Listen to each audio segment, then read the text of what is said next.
Want to tell us a little bit about your experiences in the fraternity? What that was like? And Fraternity was pretty wild because we actually had some guys who had served in the IDF in the fraternity living in the house with us, right? So I lived with guys who served in the IDF. And I remember a time when I thought that that was an admirable thing to do, right? I remember because I'd been indoctrinated into thinking that anybody who serves in the army of Israel is a moral army and is doing a noble deed. They call themselves the most moral army in the world, which is not at all an oxymoron, right? A moral army. Yeah. What does that even mean? I don't know what that means. At its core. And it's like nonsensical. More moral than like the army of New Zealand. Yeah. You know what I mean? Like, who are we comparing it against? Exactly. So I lived with IDF soldiers, former IDF soldiers, and they actually broke down a lot of their psychology, a lot of the tactics that they use for both mental and physical warfare.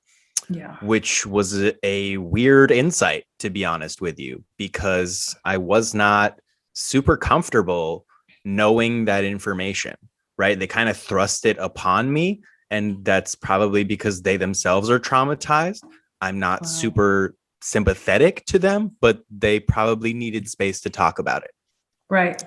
That said, they laid out the entire playbook about how they delegitimize and undermine Palestinian activists by painting them as anti-Semitic, often staging events, creating negative press, pressuring businesses to close down, condemn, cutting off supply chains. You know what I mean? Like they will put the full court press on you, which you've seen if you're watching this food bender situation, which is happening in Toronto. Shouts out to my friend Kim at Food Benders. Yeah. The Zionists are putting the absolute full court press on her.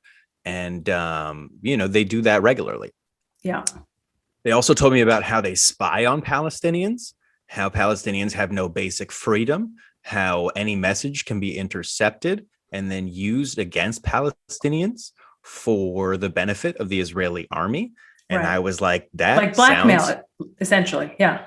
Exactly. It is called blackmail legally. You're the lawyer, right? You're the lawyer. Like I'm the Jew, you're the lawyer. That sounds like blackmail. Yeah. I think we can both agree. Yes. Yes. Palestine Pod. Palestine Pod. Sit back and relax. Palestine Pod. Expand your mind. Palestine Pod.